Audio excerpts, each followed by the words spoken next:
এটা উত্তর আছে।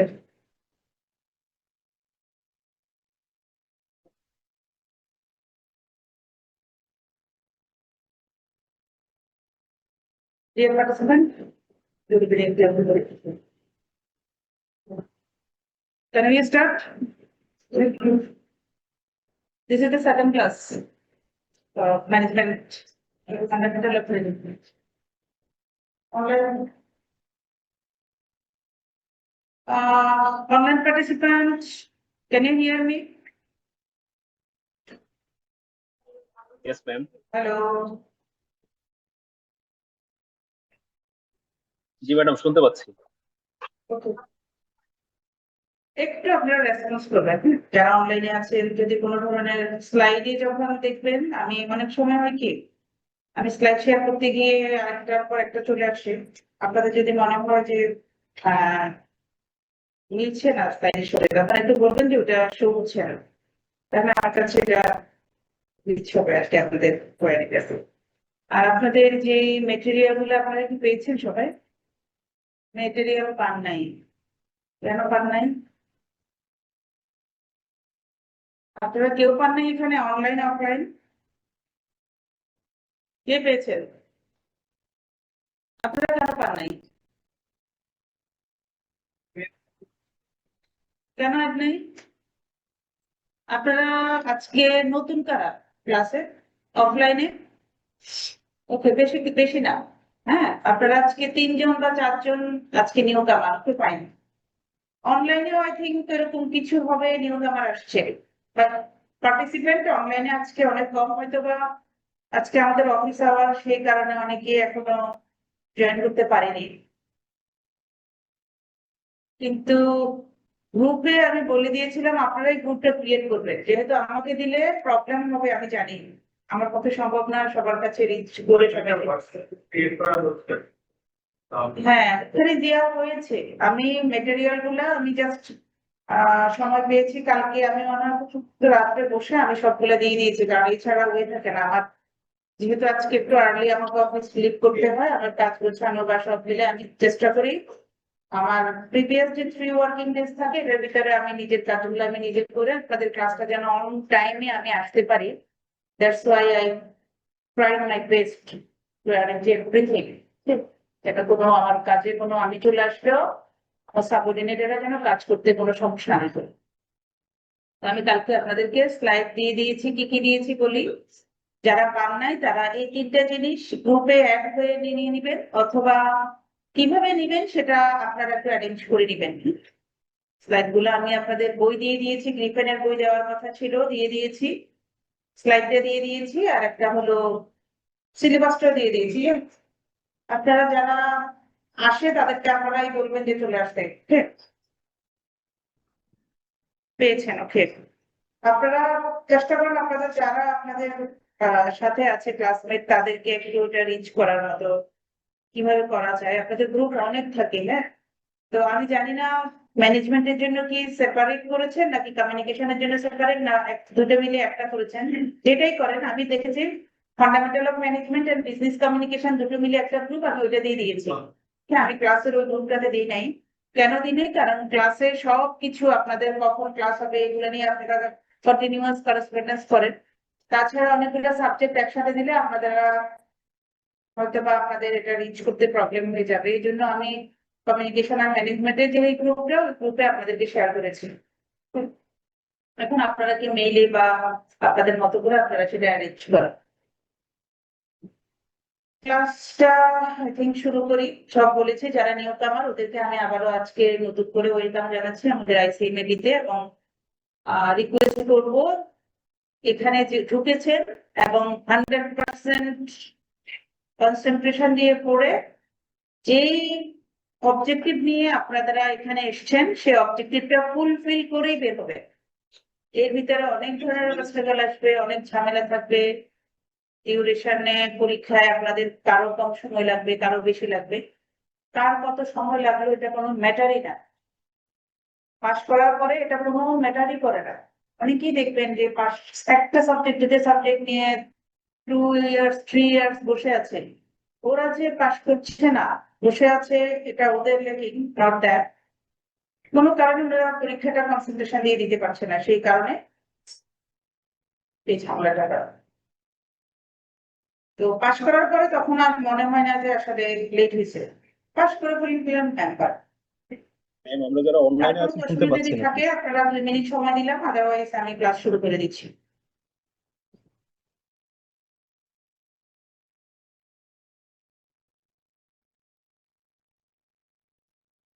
অনলাইনে 54, অফলাইনের থেকে অনলাইনের পার্টিসিপেন্ট অনেক বেশি, মেবি আসলে হোল গ্লোবাল, তো এই কারণে আমার সাউন্ড গুলো কি বাউন্স করতেছে? যারা অনলাইনে আছেন শুনতে কি খুব ইয়ে লাগছে? আদারওয়াইজ আমি নো ম্যাম। মাইক্রোফোনটা অ্যাভয়েড করতে পারবো যদি মনে করছে যে না সাউন্ড গুলা কেমন একটু প্রবলেম হয়, তাহলে করবেন। আসসালামু আলাইকুম ম্যাম, সাউন্ড ক্লিয়ার আছে ma'am? Ma'am you are completely audible. এক মিনিট, আমি সাউন্ডটা একটু বাড়াই, আমি আপনাদের কোনো কিছু শুনতে পাচ্ছি না।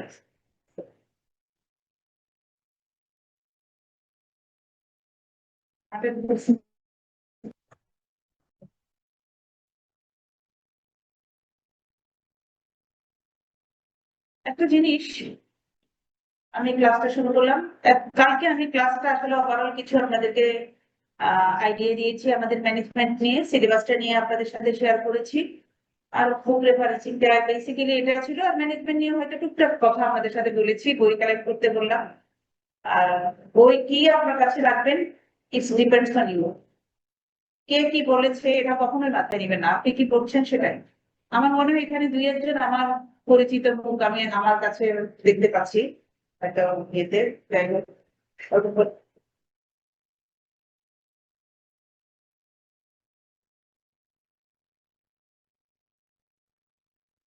ধরুন আজকে আপনারা প্রথম ক্লাসটা করছেন, হ্যাঁ, আমি ক্লাসটা এমন ভাবে করাবো, ক্লাসের মেটেরিয়াল গুলো খেয়াল করবেন, আমি কি বলছি সেটা খেয়াল করবেন, পাশাপাশি একটু বই নিবেন। এর থেকে বেশি কোনো কনসেন্ট্রেশনে কোনো কিছুতে কনসেন্ট্রেট করতে আমি বলবো না।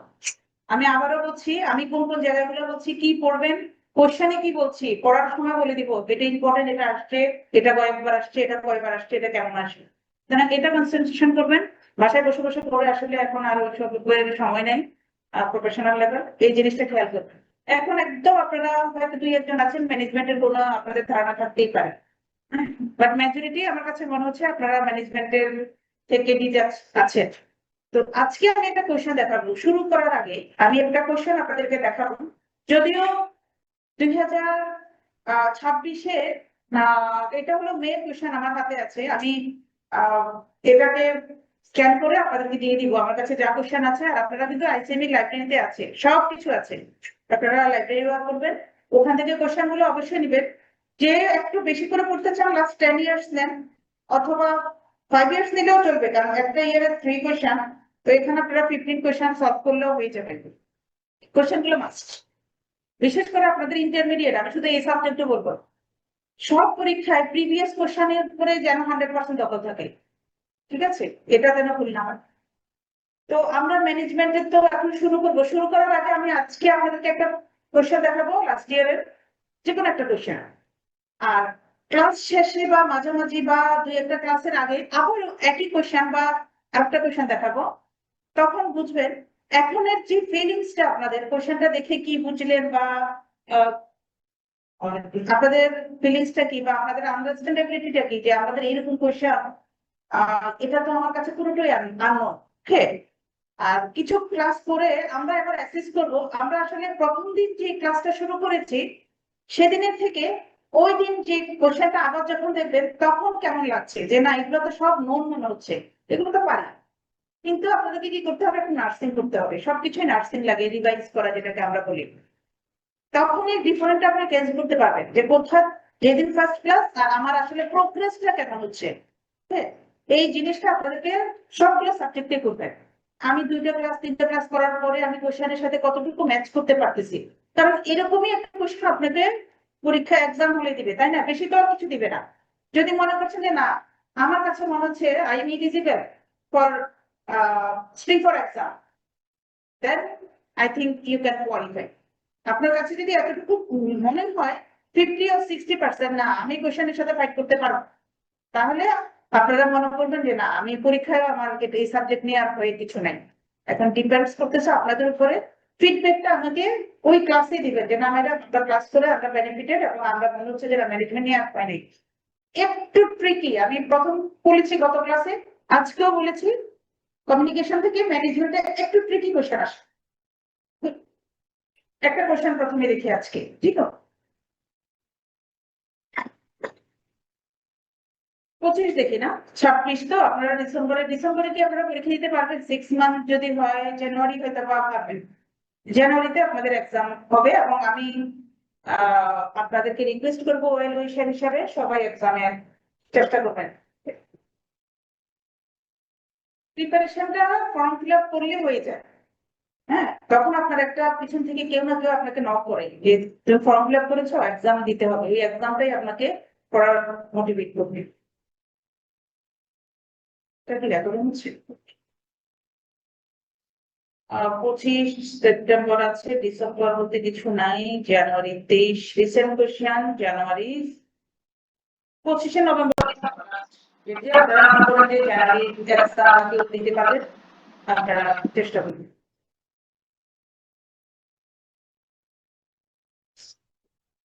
এরকম একটা কোশ্চেন আপনাদের সামনে আসবে, হয়তো দুটো খাতা থাকবে আপনাদের, আমি ঠিক জানি না, একটা ম্যানেজমেন্টের জন্য দিবে, একটা কমিউনিকেশনের জন্য দিবেন। দুটো মিলে 100 মার্কস। আমাদের সিলেবাসে গতবার আমরা বলেছি আপনাদের ম্যানেজমেন্টের জন্য 50 মার্কস, এবং আমরা ওয়েটটা বলে দিয়েছি, তারপরে বলেছি ওয়েটটা সবসময় মেনটেন করা সম্ভব না, এটা কোশ্চেনের লিমিটেশনের কারণ।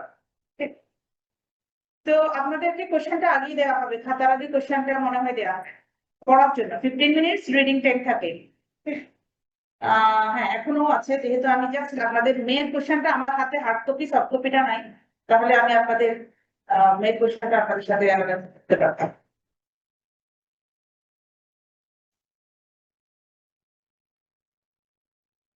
এখানে অনেক কথা বলেছে, মার্কসের অ্যালোকেশনটা মাল্টিপল চয়েস কোশ্চেন আসবে 15টা, প্রুফ অফ 5 মার্কের থাকবে, আর আপনাদের থিওরি 30 মার্কস।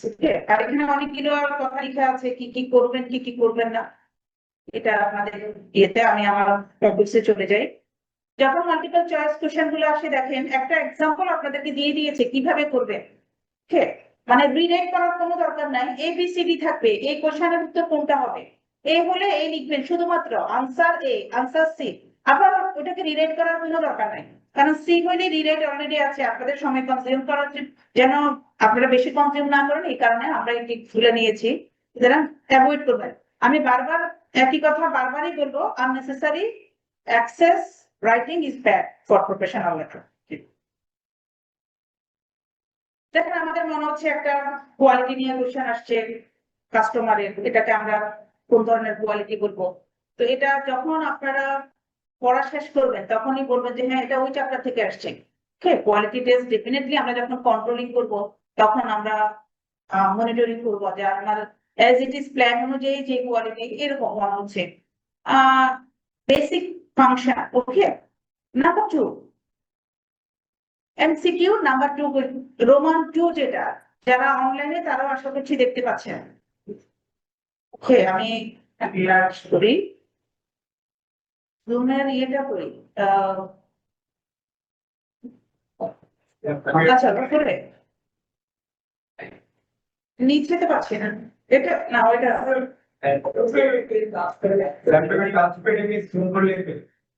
হ্যাঁ হ্যাঁ, আবার ওখানে আচ্ছা, এটাতে তো কেউ একজন আসে, এখানে সবসময় একটা ইয়ে জানতো আমাকে ঠিক লাগে। ও আচ্ছা, আমি যা ইয়ে করছি, যদি গত ক্লাস কোশ্চেনটা করে থাকেন, মিনিমাম কনসেন্ট্রেশনও থাকে, আই থিঙ্ক আপনারা 2 নাম্বার কোশ্চেনটা পারবেন। যদি আপনারা আমার গত ক্লাসের কিছুটা কথা যদি শুনে থাকেন, আজকে দেখেন একটা কোশ্চেন জাস্ট আমি দেখালাম যে আপনারা আনো, কিন্তু আমার কাছে মনে হয় 2 নাম্বারটা নো আপনাদের। Yes, ma'am. অনলাইনে Students কি is কেউ বলতে working. পারবেন? Yes, ma'am. হ্যাঁ, Working. Working is the answer for the question number Roman 2. Okay, working. এতে কোশ্চেনটা অনলাইনে, মানে ওদের কথাটা একেবারে শোনা যাচ্ছে না এরকম কোনো এর কোনো রহস্য আছে নাকি? আমি তো হান্ড্রেডেই আছি, ওনারা কথা একটু বলছে আমি একটু তাহলে ভালো লাগছে না যে কিছু আমাদের পড়ার ভিতর থেকে চলে আসলে বা ইয়ের ভিতরে, যেমন করে গত ক্লাস আমরা বলেছিলাম আমাদের সাবজেক্টের ভিতরে ছিল ম্যানেজমেন্টের 4টা বেসিক ফাংশন। আমি বললাম বলতে অনেকগুলো থাকলে দরকার নাই, আমাদের আইসিবিবি সিলেবাস অনুযায়ী 4টা ফাংশন, 4টার ভিতরে যেটা এখানে কোনটা। আরেকটা জিনিস খেয়াল করবেন, কোশ্চেনে সবসময় নেগেটিভ কথাটা থাকে, কোনটা না। ওকে, এটা খেয়াল করবেন। আপনারা তো ভাবে চিন্তা করবেন কোনটা, তাহলে কেউ একজন হয়তো মনে না থাকলে উল্টাপাল্টা করে ফেলবেন। না শব্দটা বেশি থাকে, কোনটা না। তাহলে এখানে আমাদের কোশ্চেন, তারপরে মোটিভেশন, আমরা যদি ম্যানেজমেন্টের ফাংশন 4টা বলেছি, মোটিভেশনের কোশ্চেন এইভাবে 4টা আপনাদের দেখেন তো কোনটা আপনাদের কাছে পরিচিত মনে হচ্ছে কিনা, যেগুলা ম্যানেজমেন্ট ফোকাস আমরা জানি না, তাই না? তাহলে আমরা যখন পড়বো এরপরে কিন্তু এই কোশ্চেন গুলো আমাদের কাছে খুবই নোন মনে হবে, যে না এটাই তো হবে। গাইডিং থিংস জান একজন বলেছে, আমরা যখন পড়বো দেখবো এটা ঠিক আছে কিনা। দেখেন তারপর ফার্স্ট লাইন ম্যানেজার, আমরা গত ক্লাসে পড়েছিলাম ম্যানেজারের 3টা লেভেল থাকে, first line, middle line, top line. মানে top level manager, middle line manager এবং লোয়ার লেভেল ম্যানেজার বা ফার্স্ট লাইন ম্যানেজার, এটাকে আমরা দ্বিতীয় নামে বলে থাকি।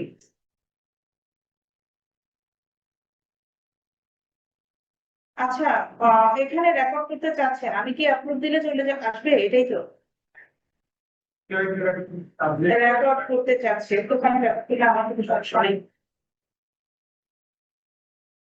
তারপরে প্ল্যানিং থেকে আসছে, দেখেন কিছু এমসিকিউ, খুব কঠিন কিছু না, খালি একটু কনসেন্ট্রেশনটা আপনাদের থাকলে হয়ে যাবে। Unity of command, unity of command কি আমরা কেউ জানি? কেউ জানি বা জানি না, ধরে নিলাম আমরা জানি না। তারপর অর্গানাইজিং থেকে আসছে, এখানে একটা দেখলাম এর আগে একজন রাইটারের একটা ডেফিনেশন দিয়ে বলে, এটা কোন রাইটার দিয়েছে, ম্যানেজমেন্টের লাইক ম্যানেজমেন্টের ডেফিনেশন, এটা কে দিয়েছে এই ডেফিনেশনটা। তাহলে আমরা কি করবো, এক্ষেত্রে কিছু কমন ডেফিনেশন থাকে, লাইক এলিয়ার, কুঞ্জের, এরকম কয়েকজনের খালি দুই একটা একদম পরিচিত, এগুলো ইচ্ছে করে করে যে সে কোনো ধরনের পারে কিনা একটু দেখি, একটা এরকম করে থাকে। কন্ট্রোলিং থেকে আসবে, এভাবে 15টা কিন্তু হয়ে গেল। কন্ট্রোলিং স্ট্যান্ডার্ড আমরা মেজারমেন্ট যখন করবো এরকম, তো একটা মনে হচ্ছে না কোশ্চেনগুলো এখনো আননো, তাই না? সমস্যা নাই। তারপরে একটা মাল্টিপল, সরি আপনাদের ম্যানেজমেন্টে মাল্টিপল চয়েস না ট্রু ফলস আসবে, এইভাবে 5টা দিবে, লাইক দিস, 5টা দিয়ে বলবে ট্রু আর ফলস। সমস্যাটা হলো যদি ফলস হয়, কারণ আপনাকে রিরাইট করতে হবে, রিরাইট না করলে শুধুমাত্র যদি ফলস লিখে মার্কস দিবে না, এবং এরকম 3টা দিবে, এটাও মাথায় রাখবেন। মানে আমি ট্রিকি যেহেতু বলেছি, ট্রিক্স গুলো বলে দিচ্ছি। দুটো রাইট দিবে, ওইটা আপনারা আমার মনে হয় রাইট গুলো আপনারা বুঝলেন যে হ্যাঁ এটা রাইট। 3টা ফলস থাকে, তো 3টা ফলসটাকে রিরেট করতে হয় ম্যাক্সিমাম এমপ্লয়। তো ওগুলা পড়ার সময় আসলে একেবারে যে হুবহু ওই লাইন হইতে হবে তা না, আপনারা ট্রুটা কাছাকাছি গেলেও আমরা মার্কস দিয়ে দিব, কিন্তু লিখতে হবে। এরকম 5টা থাকবে। তো এখানে দেখেন ম্যানেজমেন্টের প্রিন্সিপাল দিয়ে কোশ্চেন আসছে, হ্যাঁ, ডিসিপ্লিন প্রিন্সিপাল। আমরা পড়বো ম্যানেজমেন্টের 14 প্রিন্সিপাল আছে, 14 প্রিন্সিপাল একদম মুখস্থ করে ফেলবো। ওকে, যেন এখান থেকে শর্ট কোশ্চেন আসুক, ট্রু ফলস আসুক, এমসিকিউ আসবে, একদম কম্পালসারি আসবে, কম্পালসারি। এখান থেকে ম্যানেজমেন্টের প্রিন্সিপাল থেকে কোশ্চেন আসবে। দেখেন ট্রু ফলসেও ছিল, এখানেও দিয়েছে, এমসিকিউ তেও দিয়েছে, এবং দিতে পারে যে কোনো একটা ম্যানেজমেন্টের প্রিন্সিপাল কোটিং করে আপনাদেরকে দিবে explain. Okay, what difference between unity of command, unity of direction, differentiate করতে পারবে। 3 মার্ক থাকবে, 3 মার্কের জন্য বেশি লেখার দরকার নাই, জাস্ট দুইটা পয়েন্ট দিলেও আপনি, আমাদের কথা হলো আপনারা আসলে জানেন কিনা। ওকে, আমি ট্রু ফলস থেকেও বের হয়ে গেলাম, একটু মনে হচ্ছে অপরিচিত যেহেতু এখনো জানি না। আমরা ক্লাস করার পর আবার ধরেন এই কোশ্চেনটা বা এরকম একটা দিব, তখন দেখবেন আপনারা নিজেরাই আনসার করবেন। 3টা কোশ্চেন আসছে, দেখেন লিডারশিপ, আমি গত ক্লাসে বলেছিলাম লিডারশিপের অ্যাপ্রোচ অথবা মোটিভেশনাল অ্যাপ্রোচ যে কোনো একটা থেকে থাকবেই। ওকে, তো লিডারশিপ স্টাইল থেকে চলে আসছে, কি style, give example for each 3। Okay, বইতে লিডারশিপের 4টা 6টা এরকম থাকে, আমরা 3টা পড়বো। পরজন রিক্সের জন্য কেউ যদি মনে করেন আমি 4টা করে রাখবো, বাট ওই যে স্পেসিফাই করে দিবে, আর না বললে আপনারা 2টা 3টা করে ছেড়ে দিয়ে আসবেন। কারণ আপনারা মার্কসের দিকে খেয়াল করবেন, মার্কস কিন্তু 5, আবার এক্সাম্পল দিতে বলেছে, আমরা ধরে নিলাম একটাতে 2 বা 1.5 করে আমরা অ্যালোকেট করবো মার্কস। তো সেই ক্ষেত্রে বইতে 6টা অ্যাপ্রোচ আছে, আমাদের দরকার নেই, আমরা যেগুলো খুব কমনলি মনে রাখতে পারবো সেগুলাই আমরা ক্লাসে আলোচনা করব, ওগুলো থেকে এক্সাম্পল গুলো একটু ছোট করে দিয়ে দিব, তাহলে এখান থেকে মার্কস অঙ্কের মতোই আমাদের চলে আসবে। আবার মোটিভেশন থেকে কোশ্চেন আসছে, তার মানে কি এবার কোশ্চেনে মোটিভেশন থেকে এমফাসিস বেশি করছে। এখানে 5 মার্ক দিয়েছে, আবার মোটিভেশনটা কি, terms what does motivation means সেটা আসছে, টু মোটিভেশনাল থিওরি। বাট আমি খুব অবাক হচ্ছি, এরকম খুব কম হয়। লিডারশিপ অ্যাপ্রোচ আসছে, মোটিভেশনাল অ্যাপ্রোচ আসছে। তাহলে এটা আপনাদের জন্য, কারণ আমি সবগুলো ক্লাসে বলে দিই এই দুটো আপনারা যেন পড়ে তারপর পরীক্ষার হলে ঢুকেন, অথবা আমি যেটা ক্লাসে বলবো যতটুকু লিখতে বলবো অতটুকু যেন মাথায় আপনারা স্টে করবেন, তারপরে হলে ঢুকেন যে অ্যাটলিস্ট ম্যাডাম কি কি বলছিল অতটুকু পরীক্ষার খাতায় দেন, আমি এতটুকু রিকোয়েস্ট করবো। আচ্ছা, আর অর্গানাইজেশনাল স্ট্রাকচার আমরা সেটা অর্গানাইজিং এর ভিতরে পড়বো, এটা অর্গানাইজিং থেকে আসছে। স্ট্রাকচার রিলেটেড পড়লে আমরা এখানে কি ডিফাইন করতে বলছে অটোমেটিক্যালি ওগুলো পারবে। এরপরে আসছে মাসলোর নিড, আবার সেই মোটিভেশন থেকে ব্রড কোশ্চেন। তার মানে বোঝা যাচ্ছে প্ল্যানিং থেকেও খুব একটা কোশ্চেন করলো না, অর্গানাইজিং থেকে করছে একটু ওই যে 3 মার্কসটা, আর এখান থেকে মাসলোর নিড প্রায়োরিটি, এটা একটা অ্যাপ্রোচের একটা ক্রিটিসিজমের মতো করতে বললো আপনাদেরকে, ওকে। আর তার সাথে সাইড পয়েন্টও আছে, 4 মেথডিক পারফরমেন্স অ্যাপ্রাইজাল। সো কন্ট্রোলিং থেকে আসছে, বাট রেয়ার আসে কন্ট্রোলিং থেকে। কন্ট্রোলিং থেকে কোশ্চেন খুব কম আসে, আর আমরা ওইটাও দিয়ে রাখছি 5%। তো এখানে আপনাদের ওই 5 মার্কই আসছে কন্ট্রোলিং থেকে। এটা হলো কন্ট্রোলিং করতে গিয়ে আমাদের কিছু মেজার করা লাগে ওখান থেকে। এই হলো আমার ওভারঅল, আমি শুধু ম্যানেজমেন্ট কতটুকু করলাম। এখন আমরা আমাদের ক্লাসে চলে আসি, আমরা ইন্ট্রোডাকশন অফ ম্যানেজমেন্ট পড়বো, এবং এখান থেকে বেশিরভাগ এমসিকিউ আসবে, বিশেষ করে ম্যানেজমেন্ট প্রিন্সিপাল থেকে।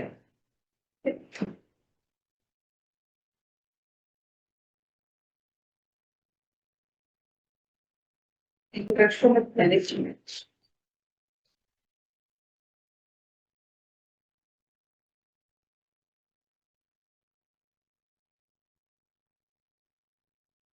এটা কি শেয়ার হচ্ছে?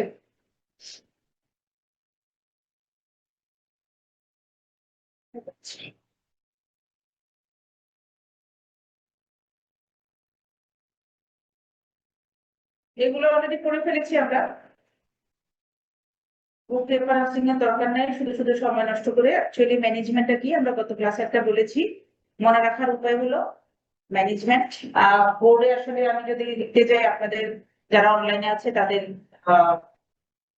পার্টিসিপেট করতে পারবে না বোর্ডে, সো আমি যতটুকু বলছি, এটা ম্যানেজমেন্টের ডেফিনেশনটা মনে রাখার মেইন হলো ম্যানেজ, একজন ম্যানেজার করে tactfully, okay, T for tactfully, tactfully সে ম্যানেজ করে। সো ম্যানেজমেন্টটা কি, management is what a manager does. তো যে ট্যাক্টফুলি কি করে, সে কোনো কাজই তো করে, তাহলে ম্যানেজমেন্টটাকে আমরা কি বলতেছি, এমন একটা জিনিস ইজ হোয়াট আ ম্যানেজার ডাস, যে করে, যে কিভাবে করে, ট্যাক্টফুলি তো করতেছে। তাহলে ম্যানেজমেন্টের ডেফিনিশনটা হলো management is the process through which manager done the work through the other people, অন্য লোক দিয়ে করাচ্ছে কিভাবে, এফিশিয়েন্টলি এন্ড ইফেক্টিভলি। এই ছোট ছোট কথাগুলো খালি পরীক্ষার খাতায় লিখবে যদি ম্যানেজমেন্টের ডেফিনেশন আসে। তো এখানে অনেক কথা আমি আপনাদেরকে এখানে লিখেছি, আপনারা একটু পড়ে নিবেন, স্লাইডটা যেহেতু শেয়ার করেছি। এই জিনিসটা করতেছি,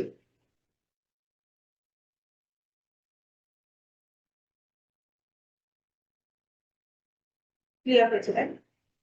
আমি এটাই খুঁজতেছিলাম তখন আমি যখন জন্য যেতে যাচ্ছি।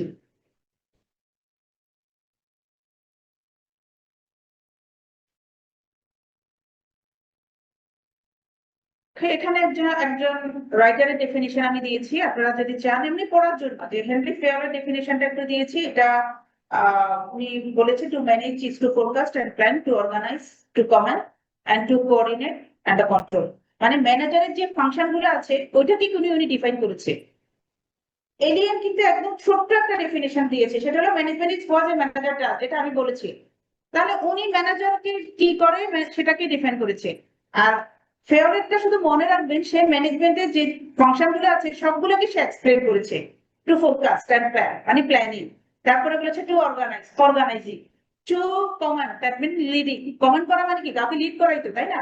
And to coordinate and control that is controlling. তাহলে ফেয়ার যেখানে বলেছে এক কথায়, সেখানে এলিয়েন যেখানে এক কথায় বলেছে, ফেয়ার একটু তার অ্যাক্টিভিটিস গুলোকে এক্সপ্লেন করেছে। তাহলে এলিয়েন এবং ফেয়ারের ভিতরে ডেফিনেশন গুলোকে একটু মনে রাখবেন, যে ডেফিনেশনটা দিয়ে দিবে আপনাদেরকে, ডেফিনেশনটা দিয়ে বলবো এটা কে লিখেছে। ওকে, তাহলে আমরা শুধু পড়াশোনায় এতটুকু ক্লু খেয়াল রাখবো যে এলিয়েন এত কিছু বলে না, ফেয়ার একটা এক্সপ্লেন করেছে। দুটোর ভিতরে আসবে আর একটা পুঞ্জের একটা ডেফিনেশনটা থাকতে পারে। ম্যানেজমেন্ট আবার ডোনাল্ড যে ডেফিনেশন দিয়েছে, উনি বলেছে management is arts and science both. Okay, তাহলে উনি আবার একটু অন্যভাবে এক্সপ্লেন করেছে। তাহলে আমরা বলবো ম্যানেজমেন্ট ইজ এ সায়েন্স, এরকম একটা কোটেশন দিয়ে আসতে পারে explain management is a arts, or management is science and arts both, একটু হাইপেন দিয়ে দেবে এক্সপ্লেন। ওকে, তাহলে ওইটাও আমরা শিখবো, কখন এটাকে সায়েন্স করবো, কখন এটাকে কমার্স করবো, আর্টস করবো, এবং একটু বলে দিব বোথ সায়েন্স এন্ড আর্টস দিয়ে ওই কথাটাকে একটু রিলেট করে দিব। তাহলে 3 মার্ক থাকবে, বেশি থাকবে না।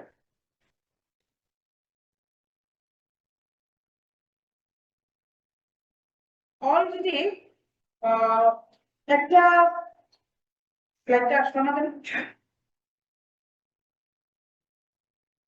মুভ করছে না? আপনাদের পাশে কিন্তু অলরেডি এরকম একটা কুইজ চলে আসছে, হ্যাঁ? এই যে দেখেন, এইভাবে একটা কোশ্চেন কিন্তু অলরেডি আমি আমার স্লাইডে পাচ্ছি। তা আমরা আশা করছি এরকম যদি স্লাইড বা এরকম কোশ্চেন আমরা পারবো এখন, তাই না? একটা ডেফিনেশন দিয়েছে, management is the science and arts of decision making and leadership. কে বলেছে এটা? কে বলেছে? বি না? Madam Donald. এভাবে আসবে, আমি পড়ানোর মাঝখানে দেখবেন এগুলো চলে আসছে, বা আপনারা আপনাদের মতো করে পড়ে নিবেন।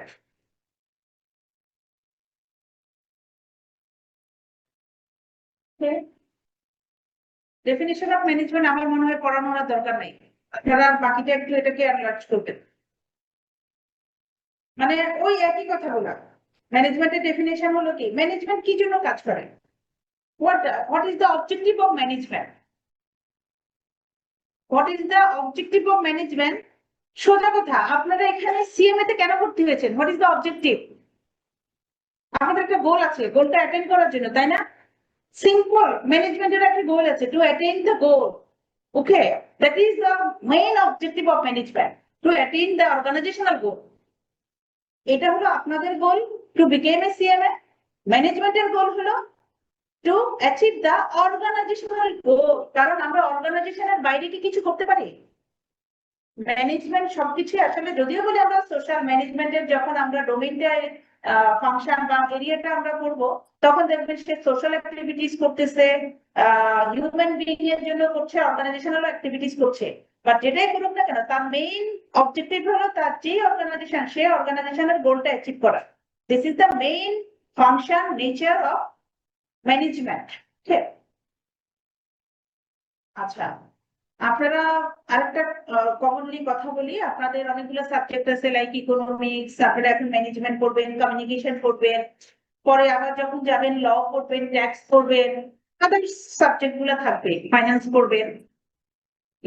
লিখতে গিয়ে পরীক্ষা তো আসলে writing process, each and every subject have some clue word, like management যখন পড়বেন, সে প্রায় বলবে পারফরম্যান্স, সে বলবে ইফিশিয়েন্ট, ইফেক্টিভ, এগুলো আমি, এই ওয়ার্ড গুলো আপনি আবার লতে ইউজ করবেন না।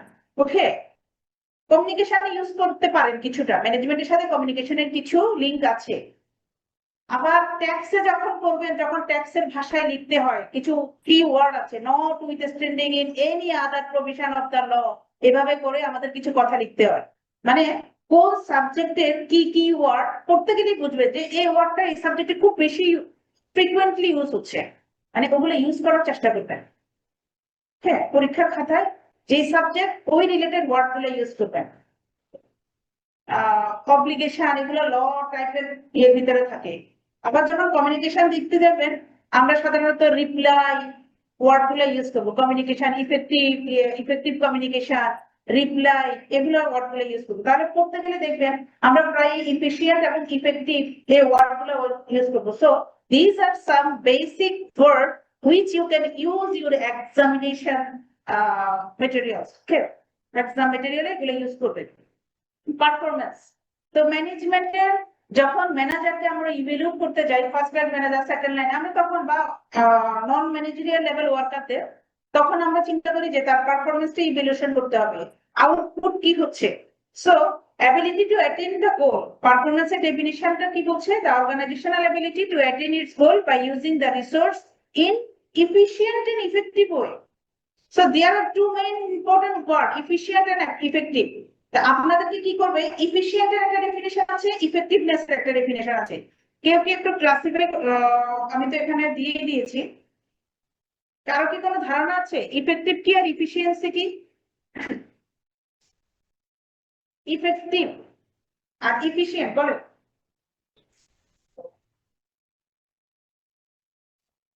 কার্যকারিতা একটু যদি এক্সপ্লেইন করেন, কোনো এক্সাম্পল। একটা কার্যকারিতা, একটা দক্ষতা।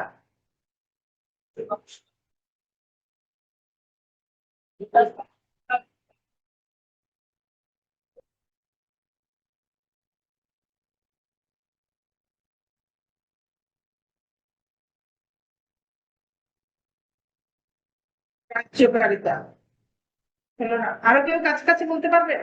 Effectiveness and efficiency.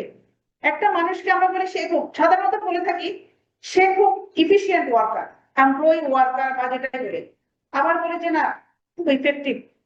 হ্যাঁ, এফিশিয়েন্সিটা হচ্ছে কতটা যেটা হবে ইফিশিয়েন্সি এটা কাজ করেছে এফিশিয়েন্সি বা আউটপুটটা বেশি হবে 50 হচ্ছে যেটা চাইবে মাইনাস এটা হলো ইফেক্টিভ।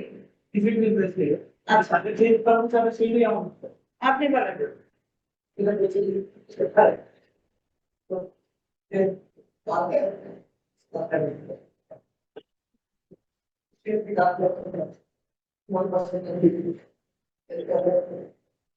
আচ্ছা বসেন, অনলাইন থেকে কি কেউ পার্টিসিপেট করবে? আমি বলবো ম্যাম। হ্যাঁ বলেন। হ্যাঁ, এফিসিয়েন্সি বলতে এখানে বোঝাচ্ছে যে যে একটা একটা নির্দিষ্ট একটা সাবজেক্ট বা নির্দিষ্ট একটা কাজে যে খুবই পারদর্শী তাকে এফিশিয়েন্ট বলা হয়। আর ইফেক্টিভনেস? এটা বলতে পারছি। আমরা চলে আসি। ওকে ঠিক আছে, আপনার ইফিশিয়েন্সিটাতে অনেকে আমরা জানি, ইফেক্টিভনেস।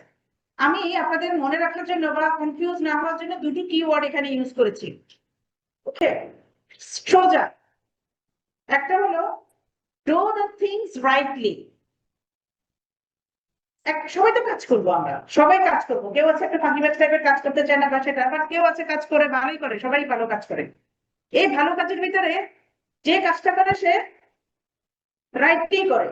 এখন কতক্ষণে করতেছে বা সেটা ম্যাটার না, সে না ওকে কাজ দিলে সে কাজ করে, ইফিশিয়েন্ট এমপ্লয়ি এভাবে বলে থাকি, তাই না? যে কাজ দিলে সে অ্যাটলিস্ট কাজ করে, মানে ডু দ্য থিংস রাইটলি, ঠিকভাবে কাজ করে, ভুল টুল করে না। আর সেই কাজটা যখন দুজনকে দেওয়া হয় একই কাজ, দুজনেই করে না, আরেকজন কি করে খুব তাড়াতাড়ি করে এবং খুব দ্রুত সে সাবমিট করতে পারে।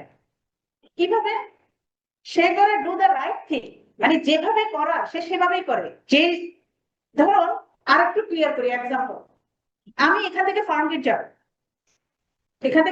যাব, আমি যেতে পারি সাত মসজিদ রোড, সরি মিরপুর রোড দিয়েও যেতে পারি, আমি এদিক থেকে বের হয়ে কাটাবনের দিক দিয়ে বের হয়ে চলে যেতে পারি, আবার আমি চাইলে মেট্রো রেল দিয়েও যেতে পারি, আবার চাইলে মেট্রো রেল দিয়ে ঘুরেও যেতে পারি, আমি বাসের সার্ভিসও দিতে পারি, তাই না? রোডে যেভাবে হোক না আমি যাব, যে গেল যাকে যাইতে বললো সে গেল, সে ঠিকভাবেই গেল। আর যে ইফেক্টিভ ওয়েতে কাজ করবে সে চিন্তা করবে যে আমার কোনটাতে গেলে ভালো হবে, কমে অল্প সময়ে কম খরচে করলে কোনটাতে ভালো হবে। তাহলে দুজনের ভিতরে বেসিক পার্থক্য হলো, একটা হলো যে ইফেক্টিভ ওয়েতে কাজ করে সে এমন ভাবে চিন্তা করে এগুলোর ভিতরে আমি কোন ওয়েতে গেলে আমি পারফেক্ট ওয়েতে আমার একবারই হয়ে যাবে।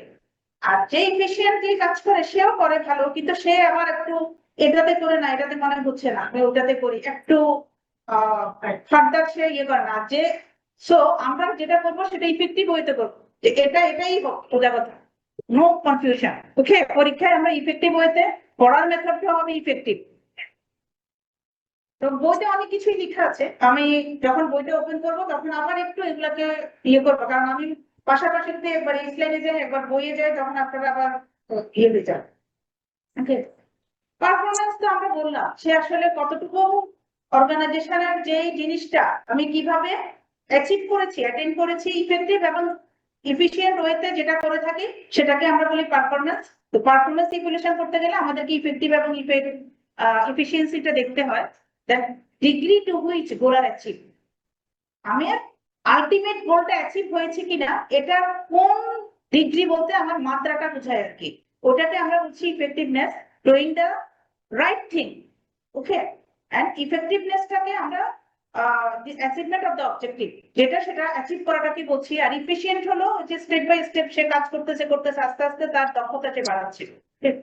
ইউজিং দ্য ফিউস্ট ইনপুট, মানে আপনারা যেটা বলেছেন আমি কত কমে আমি বেস্ট উৎপাদনটা করতে পারি, কিন্তু তাতে সময় কত লাগতেছে, বা এটার থেকেও সফল হচ্ছে আমার প্রোডাক্টিভিটিটা বেশি হতে হবে।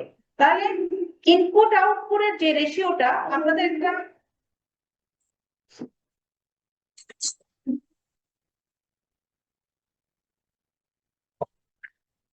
আচ্ছা, আমি কি ব্রেক দিয়ে দিব?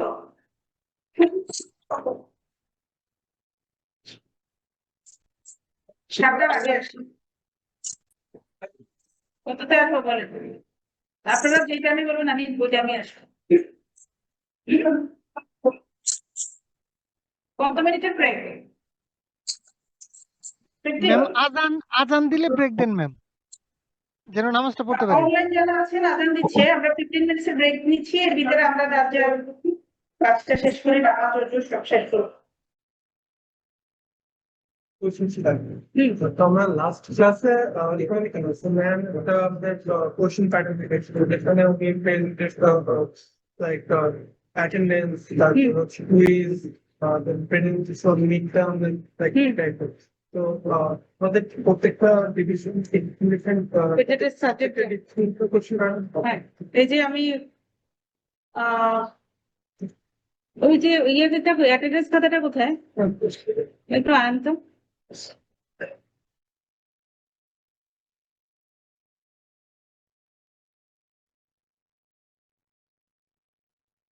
এই যে আপনাদের অ্যাটেন্ডেন্স খাতাটা কিন্তু লেখাই আছে, হ্যাঁ এটা তো আপনাদের 15টা ক্লাস আমি নিব, এর ভিতরে আমার কুইজ 1 2 3 থাকবে, এর অ্যাসাইনমেন্ট থাকবে, ধরেন আমি একটা এক্সাম আপনাদের রিটেন নিলাম, ওখান থেকে অ্যাসাইনমেন্ট 1 2 হয়তো 5 মার্ক 10 মার্কের, আমি হয়তো বলবো এই কোশ্চেনটা লেখেন, বলেই দিব আপনাদেরকে, ওইভাবেই হবে। আর প্রেজেন্টেশনটা আসলে এটা আমাকে আইসিএমইবির টিচার যারা আছেন কমিটিতে ওনারা যখন বলবে তখন ওখান থেকে কেউ একজন থাকবে আপনাদের প্রেজেন্টেশনে, যদি ওইরকম বলে সেটা আপনাদেরকে অ্যানাউন্সমেন্টটা দেওয়া হবে। কোশ্চেন প্যাটার্ন সাথে সামঞ্জস্যটা হলো এখান থেকে আমার হাতে মার্কস থাকবে 60, হ্যাঁ আমি 60-র ভিতরে আপনাদের পরীক্ষা নিব, এখান থেকে মার্কস করে ওনারা হয়তো ওইভাবে কনভার্ট করবে 100-এর ভিতরে, আমার এখান থেকে আপনাদের না এটাতে মনে হয় অ্যাটেন্ডেন্সের উপরে ডিপেন্ড করে আপনাদের মনে হয় এক্সামে ফর্ম ফিল আপের কিছু একটা মনে হয় আছে, হ্যাঁ আর কুইজটা যদি কিভাবে নিব ওইটা আমরা দেখতেছি, আমরা আপনাদেরকে ক্লাসে তো আপনারা আছেন, আমি যখন পড়াবো মিডলে দেখবেন কয়েকটা কুইজ নিচ্ছি আপনাদের থেকে, এই যে যেমন করে একটা অলরেডি আপনাদেরকে বলিয়ে দিয়েছিলাম যে একটা যেটা ছিল ডেফিনেশন, এছাড়াও কিছু কুইজ আপনাদেরকে বলা হবে, আমি তখন দেখবো ওখান থেকে আমি মার্কিংটা করে ফেলবো, আর হঠাৎ করে আমি একটা শিট আপনাদেরকে ছেড়ে দিব, আপনারা ওইটা আনসার করে আমাকে জমা দিয়ে দিবেন। ওকে, বা আমি আপনাদেরকে কোশ্চেন দেখাচ্ছি, আপনাদের সবারই কিন্তু হোয়াটসঅ্যাপে আপনারা আছেন গ্রুপে, আপনারা রেজিস্ট্রেশন নাম্বার দেখে উত্তরটা দিয়ে দিবেন, ওগুলা আমি ওখান থেকে নিয়ে মার্কিং করে ফেলবো। সবাই কি জিনিসটা ক্লিয়ার হয়েছেন? আপনাদের এখান থেকে আমার কুইজ নিতে হবে, যারা অনলাইনে আছেন তারাও দিতে পারেন, তাদেরও মনে হয় একই সিস্টেমে নেওয়া হবে। আমি কোশ্চেনটা আপনাদেরকে এখানে প্রেজেন্ট করব, স্লাইড শো করব, আপনারা ওখান থেকে কোশ্চেনটা নিয়ে আনসারটা কি হবে কুইজের ক্ষেত্রে আপনারা এ বি সি যেটাই হোক লিখে আনসার ওই যে যেটা কোশ্চেনের পরীক্ষার ওইভাবে করে আপনাদের রেজিস্ট্রেশন নাম্বার দিয়ে মোবাইল দিয়ে নাম্বারটা লিখে আপনারা আমাকে সাবমিট করে দিবেন, ঠিক আছে হোয়াটসঅ্যাপে। আমি ওখান থেকে রেজিস্ট্রেশন নাম্বার ধরে ধরে আমি আপনাদের অ্যাটেন্ডেন্স খাতায় প্রথমে আমি তো অন্য জায়গায় রাখবো, পরে অ্যাটেন্ডেন্স খাতাতে এটা ফিল আপ করবো।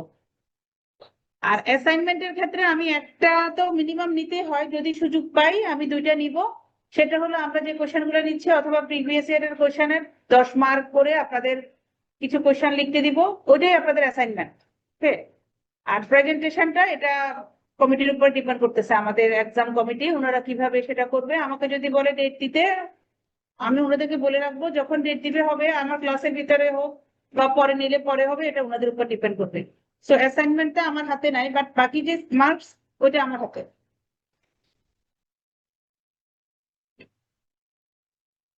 ওকে,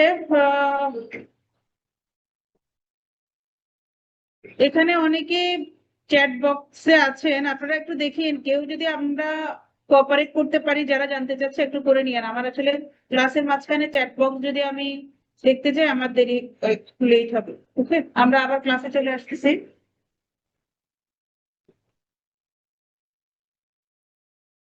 শেয়ারই তো ছিল।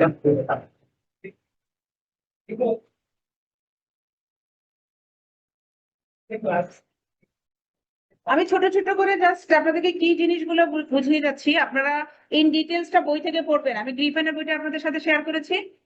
গ্রিফেনের বইতে ইফেক্টিভনেস এর এক্সাম্পল ওনারা বাইরের কিছু জিনিস হাইলাইট করেছে, আপনারা জাস্ট বুঝে নিলে হবে এফিশিয়েন্ট এবং পারফরমেন্সের ভিতরে what is the basic difference.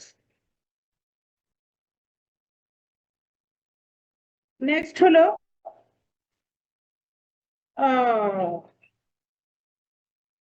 25-এর এটা আনসার করেন। এই যে মেতে আসছে 25-এ, বলেন এটা কি হবে?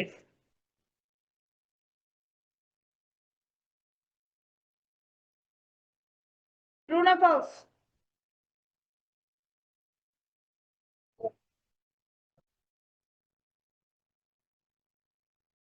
এফিসিয়েন্সি হবে Efficiency হবে B. সালাম আলাইকুম ম্যাডাম, এটা বি হবে, এটা এফিসিয়েন্সি হবে। মে 25। আমার যেটা ট্রু এন্ড ফলস, যেটা জাস্ট একটা অন্য কালারে লেখা, ওইটা বলছি আমি। প্রথমটার কথা জানতে চাচ্ছি, প্রথমটা কি হবে? হ্যাঁ, ফলস। এখনো ট্রু ফলস দুটাতে আছেন। ট্রু কে আছেন? আপনি আপনি ট্রু। আর কে আছেন ট্রু? ম্যাডাম এটা ট্রু হবে, হ্যাঁ, এটা ট্রু হবে ম্যাডাম, ট্রু হবে। ট্রু হবে, ট্রু। ট্রু হবে, আচ্ছা। 25-এর মেটা ট্রু হবে, মানে এই মেয়ের 25-এ আসছে, এটা ট্রু হবে। আর বাকিরা কি সবাই ফলস? ইন টোটাল 100-এর মতো অ্যাটেন্ডেন্স আছে। Yes, ma'am. It will be limited resources. হ্যাঁ, আসলে অনলাইনের এই সাউন্ডটা খুবই, সরি, আমি অনলাইনের থেকে অনেক কিছু নিতে পারছি না, কারণ আমার কাছে এটা আমার অ্যাডেবল হচ্ছে না। আমাদের মেইন ডিফারেন্সটা ছিল কি, আমরা আউটপুট করতে পারবো লেস ইনপুট দিয়ে ম্যাক্সিমাম আউটপুট ছিল ইফিসিয়েন্সি, তাই না? ইফিসিয়েন্সি ডেফিনেশনটা হয়েছে, আমার আউটপুটও বেশি হয়েছে, তাই না?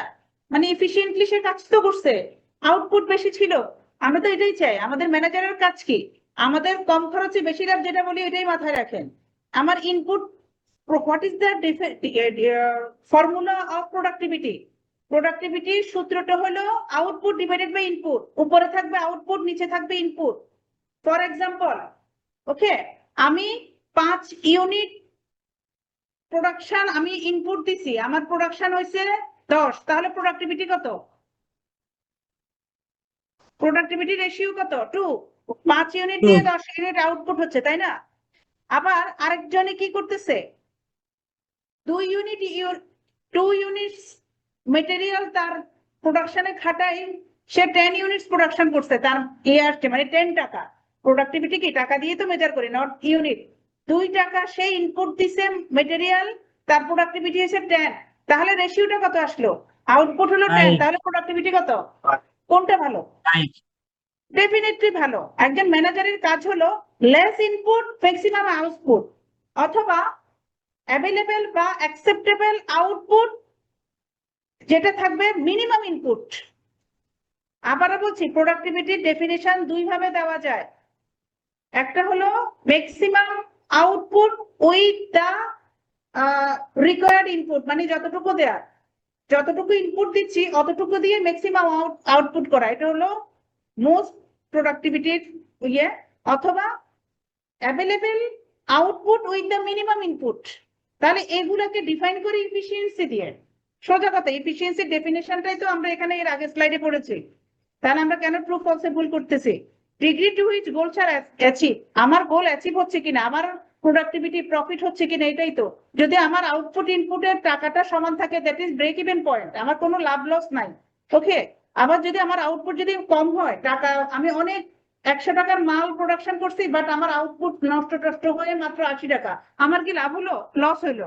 তা ম্যানেজারের কাজ হলো যে প্রোডাক্টিভিটিটা দিয়ে সে কি করবে, যেন হাইয়েস্ট ম্যাক্সিমাম সে প্রোডাকশন করতে পারে, তার আউটপুট যেন বেশি হয়। তাহলে এটাই বলছে কিভাবে তার গোলটা অ্যাচিভ করতে পারতেছে। ওকে, এফিসিয়েন্সির ভিতরে fewest input to generate the given output, অথবা গিভেন ইনপুট ম্যাক্সিমাম আউটপুট, যে যেভাবেই লিখেন, কিন্তু খেয়াল রাখবেন যে কোন জায়গায় কম দিচ্ছেন, কোন জায়গায় বেশি হচ্ছে। আপনার মিনিমাম ইনপুট দিয়ে আপনি কি করবেন, আপনার যেটা 100 টার্গেট আপনার প্রোডাকশন করার, ওই 100টাকে টার্গেট রেখে চিন্তা করবেন আমি কম মেটেরিয়াল কত কম ইউজ করতে পারি। এটাকেও আমরা বলতে পারতেছি ইফিসিয়েন্টলি সে হ্যান্ডেল করতে পারতেছে। ওই ধরনের ম্যানেজারকে বলবো সেই ইফিসিয়েন্ট। ঠিক। আর প্রোডাক্টিভিটির সূত্র একদম কম ইয়েতে থাকবে, একটা যদি আপনাদের এমসিকিউ আসে, সূত্র হলো আউটপুট ডিভাইডেড বাই ইনপুট। ঠিক, তা আপনাদেরকে বলে দিবে এই করছে, তাহলে প্রোডাক্টিভিটি কত, রেশিওটা আসবে, কয়েকটা রেশিও দিয়ে দিবে, আপনারা কি করবেন, আউটপুটকে ইনপুট দিয়ে ভাগ করলে আনসার পেয়ে যাবেন, ওইটাকে টিক দিবে। এরপরে একটা 24 মেতে আসছে, এগুলো কিন্তু আমার কুইজের ভিতরেও থাকবো, আমি কিন্তু কুইজ ছাড়বো, তারপরে একটু বুঝাই দিয়ে যাচ্ছি। The process using the various resource, মানে আমার ইউজ করব ভেরিয়াস রিসোর্স টু প্রোডিউস সাম রেজাল্ট। আমার কি হচ্ছে, রেজাল্ট আউটপুট, এটাকে আমরা কি বলবো, এফিসিয়েন্সি। সোজা কথা, আমার ইনপুট আউটপুটের রেশিওটাকে আমরা কি বলবো, এফিসিয়েন্সি দিয়ে ডিফাইন করব। অর্গানাইজেশনটা কি, আমরা ম্যানেজমেন্টের কাজগুলো তো অর্গানাইজেশন করবে। একদম সোজা, অর্গানাইজেশন ইজ দ্য কি, আর্টিফিশিয়াল এন্টিটি। এটা কি কথা বলতে পারে অর্গানাইজেশন? পারে না। বাট অর্গানাইজেশন চালানোর জন্য আমাদেরকে কি করতে হয়, রিসোর্স গুলা ওখানে ডেপ্লয়মেন্টে যেতে হয়। রিসোর্স কি কি, what are the resource of an organisation? Manpower, very good. এটাকে আমরা প্রথমে ডিফাইন করব কি দিয়ে, 6M। ওকে, কি কি হইতে পারে, 6 ম্যান, মানি, মেশিন, মেথড, মার্কেট, এগুলোই তো। তাহলে অর্গানাইজেশনাল রিসোর্স বললেই আপনারা এম এর কথা মাথায় রাখবেন, কারণ মানুষ আছে, মানি নাই, অর্গানাইজেশন চলবে, চলবে না। তাহলে আমি সবকিছু অ্যাভেলেবেল করছি, প্রোডাকশনও করছি। ওকে, আমি অ্যাভেলেবেল মেটেরিয়াল সবকিছু করে, রিসোর্সও আছে, প্রোডাকশন করলাম, কিন্তু এগুলোর কোনো মার্কেট নাই ওই প্রোডাক্টের। হবে, মার্কেট না থাকলে কি হবে না, আমার প্রোডাক্টের যদি মার্কেট না থাকে তাহলে কি হবে না, সেল হবে না। আমি তো মার্কেটিং করতে হবে ভাই, আমার মার্কেটে যদি এটা সেলই না হয় তাহলে অর্গানাইজেশন লাভ করবে, টাকা রিটার্ন যদি না আসে সে নেক্সট অ্যাটেম্পটে যেতে পারবে আবার প্রোডাকশন। তাহলে আমার অর্গানাইজেশনাল অ্যাভেলেবল রিসোর্স, এটাকে আমরা বলি অর্গানাইজেশনাল পার্টস অর কনফিগারেশন। এক এক বইতে এক একটা ওয়ার্ড ইউজ করছে। তাহলে আমার অর্গানাইজেশনটাকে আমরা বলছি এটা একটা এন্টিটি। ওকে, তাহলে what is the definition of organisation? A social entity that is goal directed and deliberately structured. একটা অর্গানাইজেশন যে ফর্ম করবে, একটা ব্যাংক যদি ফর্ম হয়, একটা যদি ম্যানুফ্যাকচারিং কোম্পানি ফর্ম হয়, তাদের তো কি থাকে, তো অ্যাটেইন দ্য অর্গানাইজেশনাল গোল। তার গোল হলো কি, অর্গানাইজেশনাল মেইন গোলটা কি, নরমালি চিন্তা করেন, এটা বইয়ের ভাষায় দরকার নাই, একটা হ্যাঁ প্রফিট করা। সোজা কথা, অর্গানাইজেশনের মেইন উদ্দেশ্য হলো profit maximisation, to create surplus. Surplus means what, আমি রেভিনিউ 100 টাকা করছি, ওই রেভিনিউ জেনারেট করতে আমার 50 টাকার কস্টিং হয়েছে, সারপ্লাস কত, 50 টাকা খাটাই 100 টাকা পাইছি, তাহলে আমার সারপ্লাসটা কত, sales minus cost, that means surplus or maximization of profit. Okay, তাহলে অর্গানাইজেশনাল কি বলতেছে, গোল ডিরেক্টেড হইতে হবে, মানে আমি যেই পারপাসে আমি প্রফিট করব, আমার সবগুলো কমার্শিয়াল অর্গানাইজেশনের মেইন গোলটা হলো প্রফিট ম্যাক্সিমাইজেশন। তাহলে এই কথাটাই বলছে, এটা একটা লিগ্যাল এন্টিটি বা social entity, artificial entity, that is goal oriented, that means profit maximization and deliberately structured. একটা অর্গানাইজেশনে ঢুকলেই দেখবেন একটা অর্গানোগ্রাম থাকে, হু ইজ রেসপন্সিবল টু হুম, এটা ডিভিশনটা কি, কোন ডিভিশন কি কাজ করে, তাই না? কেউ কি কাউকে টপকে কাজ করতে পারে? একজন অফিসার কি তার অ্যাসিস্ট্যান্ট জেনারেল ম্যানেজার আর এক্সিকিউটিভকে টপকায় কি এমডির সাথে কথা বলতে পারে? পারে না। কেন পারে না? কারণ একটা অর্গানাইজেশনের একটা পলিসি থাকে, প্রসিডিউর থাকে, that means that is called discipline. Discipline ওয়েতে, দ্যাট ইজ স্ট্রাকচার্ড ওয়েতে তাকে চলতে হবে, আদারওয়াইজ এটাকে অর্গানাইজেশন বলে না।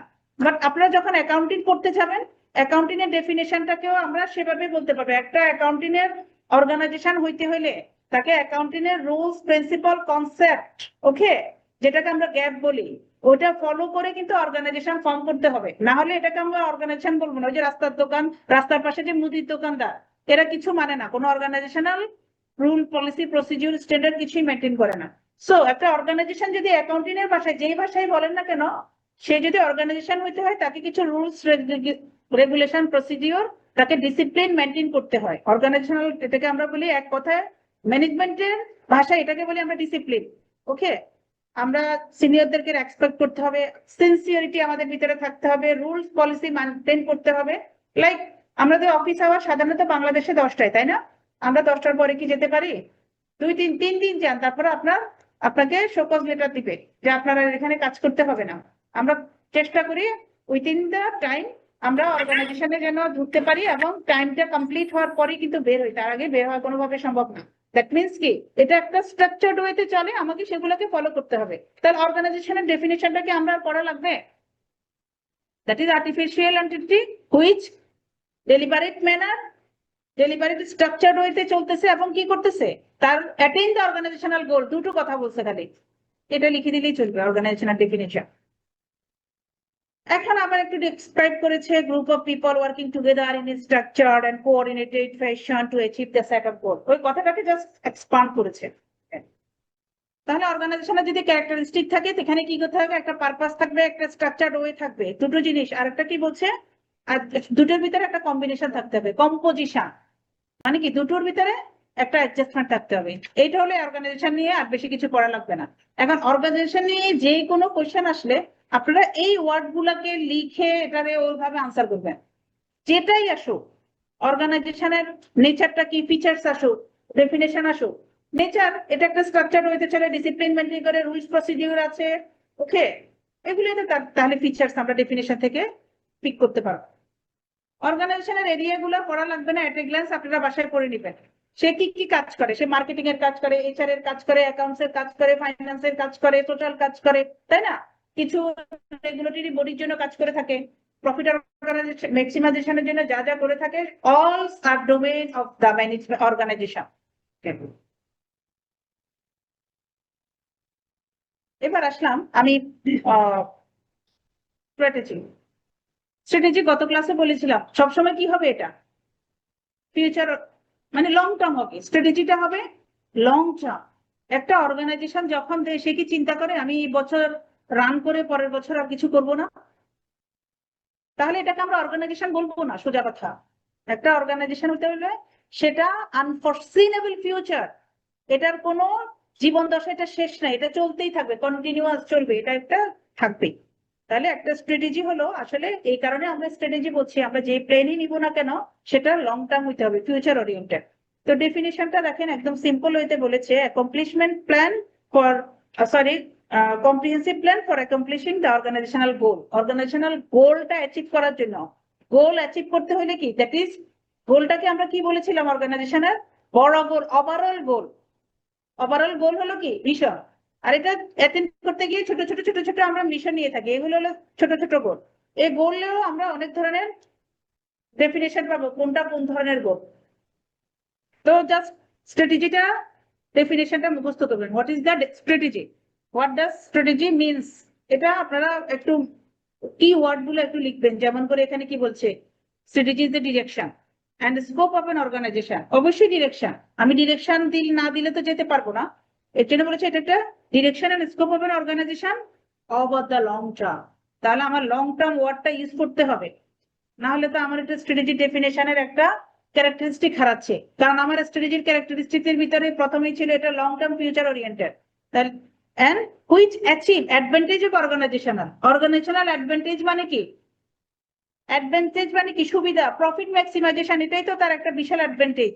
ওকে, through the configuration or parts of resources. Configuration of resource যদি লিখতে না পারেন, থ্রু দা রিসোর্সেস। রিসোর্স কি কি? 6M এর কথা বলেছিলাম, ওই যে মেন, মেশিন, মেটেরিয়াল, এগুলা ইউজ করে আমি অর্গানাইজেশনাল অ্যাডভান্টেজটা নিব ফর এ লং টার্ম। কিভাবে? Within the changing environment. Changing environment কেন বলেছে? স্ট্র্যাটেজি বলেছে আপনি একটা কাজ করবেন, আজকে সেটা প্ল্যান করতেছেন যে এটা এভাবেই চলবে। ওকে, আমি চিন্তা করলাম ঠিক আছে আমি সেলের কাজ করব, বাই সেলের কাজ করব, আমি রিমোট এরিয়া থেকে মেটেরিয়াল নিয়ে আসব, এখানে প্রোডাকশন করে সেটা সাপ্লায়ারদেরকে দিব। ওকে, এভাবেই চলবে। এখন আমি খালি এটাই প্ল্যান করেছি, হঠাৎ করে এই যে করোনা হয়ে গেল, অনেক কিছু হয়ে গেল, এটা তাহলে আমার জন্য কিছু মাঝখানে একটা ব্যারিয়ার হলো না? অর্গানাইজেশন তো চলতে হবে, সে তো লাভের উদ্দেশ্যেই তো দিয়েছে। এখন সে যদি তার স্ট্র্যাটেজি গুলো চিন্তা না করে যে আমার যদি কোনো ধরনের হরতাল বা এই ধরনের ইরেগুলারিটিস গুলো যদি আসে, আমার অর্গানাইজেশন যেন প্রফিটেবল থাকে বা ব্রেক ইভেনে ওই মুহূর্তে যদি থাকে, তাহলে আমার এই স্টেপ গুলো নিতে হবে, তাই না? অর্গানাইজেশন আবার কি করে দেখবেন, একটা ডিভিশনের কথা যদি বলি, ডিভিশন অফ ওয়ার্ক, অর্গানাইজেশনাল ডিভিশনে একজনকে দিয়ে একটা কাজ করায় ম্যানেজার। আবার ওই ম্যানেজার কি করবে, 3 মাস পর পর বা কিছুদিন পর পর ওকে চেঞ্জ করে অন্য টেবিলে দেয়, ওখানে আরেকজনকে দেয়, তাই না? কেন দিচ্ছে? এটাই হলো তার স্ট্র্যাটেজি। সে চিন্তা করতেছে আমার তো কাজ করিয়ে নিতেই হবে। ও যদি কোনো কারণে চলে যায়, ভালো অপরচুনিটি পায়, সে চলে যেতেই পারে। আমার মাথার ভিতরে রাখতে হবে যে ওকে দিয়ে আমি সবসময় করতে পারবো না, তাহলে আমার অল্টারনেটিভটা কি? তো এই অল্টারনেটিভ চিন্তা করতে হবে, আমার সবসময় চিন্তা করতে হবে এনভায়রনমেন্টটা অলওয়েজ চেঞ্জিং। ওকে, এই কথাটাই বলেছে স্ট্র্যাটেজির ভিতরে থাকতে হবে আমি রিসোর্স গুলা লং ইউজ করে লং টার্ম বেনিফিটটা নিব উইথিন দ্য চেঞ্জিং এনভায়রনমেন্ট। আমার এনভায়রনমেন্ট আজকে যেটা চিন্তা করতেছে আমার প্ল্যান অনুযায়ী কালকে এটা নাও হইতে পারে। আমি আপনাদেরকে বলছি আমি কালকে পরীক্ষা নিব, বা সেটা আমার এমন ভাবে বৃষ্টি বা এমন হলো আমি পরীক্ষা নিতে পারছি না, তাহলে আমাকে অল্টারনেটিভ চিন্তা করতে হবে। তাহলে আমাকে তখন কি করতে হবে? আমি অনলাইনের ব্যবস্থা করবো বা কিছু একটা করবো। ওয়াই এত কিছু কেন করবে? রিসোর্স সবকিছুই করব। ওকে, অ্যাডভান্টেজটা নিচ্ছি। দুটো উদ্দেশ্য, একটা হলো অর্গানাইজেশনের আমরা এনভায়রনমেন্ট যখন করব, এনভায়রনমেন্টের ভিতরে দুটো এলিমেন্ট থাকে, একটা হলো ইন্টারনাল, একটা হলো এক্সটার্নাল। বলেন তো অর্গানাইজেশনের ইন্টারনাল এলিমেন্ট গুলো কি কি? ইন্টারনাল এনভায়রনমেন্ট কি কি? অর্গানাইজেশন ভিতরে এমপ্লয়ি, ভেরি গুড, ম্যানেজমেন্ট যারা থাকে। ওকে, আমরা এগুলোতে ইন্টারনালি আমরা কাজ করে থাকি। আর এক্সটার্নাল কি থাকে? এক দুটো এক্সাম্পল দেন। এক্সটার্নাল কি অর্গানাইজেশনের? Client, customer, regulatory body. Okay, আমাদের সোশ্যাল যে যারাগুলো আছে এগুলাকে আমরা ইন্টারনাল এবং এক্সটার্নাল এনভায়রনমেন্ট বলে থাকি। পরের স্লাইডে আছে একদম ডিটেলস আমি করেছি। তাহলে ধরেন আমার একটা অর্গানাইজেশনে প্রথমে আমি অর্গানাইজেশনটা যখন ফর্ম করব, আমি কিছু টাকা দিলাম। ওকে, সব সময় তো আমার নিজের টাকা দিয়ে অর্গানাইজেশন চলা যায় না, তাহলে কি করতে হয়? আমি কারোর থেকে টাকা নিতে হবে। কারোর থেকে যদি টাকা নিতে চাই, আমরা শেয়ারের নাম শুনেছি না? আমরা কোম্পানিগুলো শেয়ার ইস্যু করে পাবলিকের কাছে যে কোম্পানি ফর্ম করতেছি, আমার এত এত টাকা ইয়ে আছে, আমি আইপিও তে যাবে। তার মানে কি আমার কোম্পানিতে কেউ ইনভেস্ট করতেছে, তাই না? ইনভেস্টর, সে কেন ইনভেস্ট করে? সেও তো একটা রিটার্ন চায়, তাই না? সে রিটার্ন হিসাবে কোম্পানি থেকে ডিভিডেন্ড চায়, রিটার্ন চায়, বোনাস চায়, যে যেটাই চায়। ইন্টারনাল যারা তারা বোনাস চায়, আর ইনভেস্টররা ডিভিডেন্ড নেয়। এটাই তো অর্গানাইজেশনাল কাজ। এত কিছু করার উদ্দেশ্য হলো to meet the need of the regulator আর ইনভেস্টর আর কাস্টমার। ওকে, এই কথাটাই বলেছে এত কিছু করার পিছনে স্ট্র্যাটেজির ভিতরে কেন করবে? To meet the need of market. Market নিডটা বুঝতে হবে যে অর্গানাইজেশনে আমি যে এত প্রোডাকশন করতেছি, রিসোর্স ইউজ করতেছি, যে জিনিসটা মার্কেটে চলবেই না, সেটা আসলে মার্কেটে আমার এই প্রোডাক্টের এক্সপেকটেশনটা আছে কিনা, এটাও আমাকে দেখতে হবে। এন্ড শেয়ার হোল্ডার এক্সপেকটেশন, স্টেক হোল্ডারের এক্সপেকটেশনটা কি? Who are the stakeholder? বলেন তো, ছোট ছোট জিনিসগুলো ক্লিয়ার থাকবেন। আপনাদের এমসিকিউ তে আসছে, আপনাদের এমসিকিউ তে অবশ্যই আসছে স্টেক, কোনটা স্টেক হোল্ডার না, এভাবে দিয়েছে, কয়েকজনের নাম দিয়েছে, এমপ্লয়ির ভিতরে ইন্টারনাল এনভায়রনমেন্ট, এক্সটার্নাল এনভায়রনমেন্ট, এভাবে দিয়ে বলেছে কোনটা স্টেক হোল্ডারের ভিতরে পড়ে না।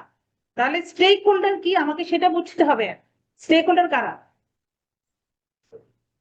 কোম্পানি ওনার, হ্যাঁ, কোম্পানি ওনার, স্টেক হোল্ডার। আর কেউ কিছু বলবেন? অনলি স্টেক ওনার? ওনার Shareholder. ওনার কয়েকজন থাকতে পারে। Shareholder, ma'am. হ্যাঁ, Shareholder. শেয়ার হোল্ডার,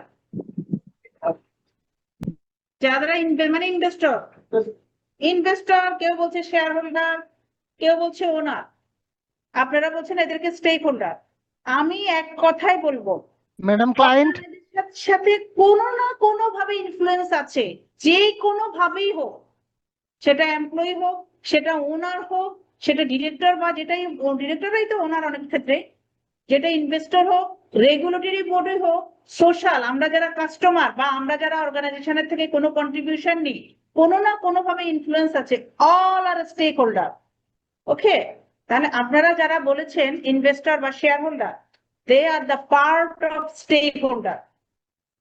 তাহলে what is the difference between shareholder and stakeholder? আমরা কি বুঝতে পেরেছি? Have you got your point? What is the difference between stakeholder and shareholder?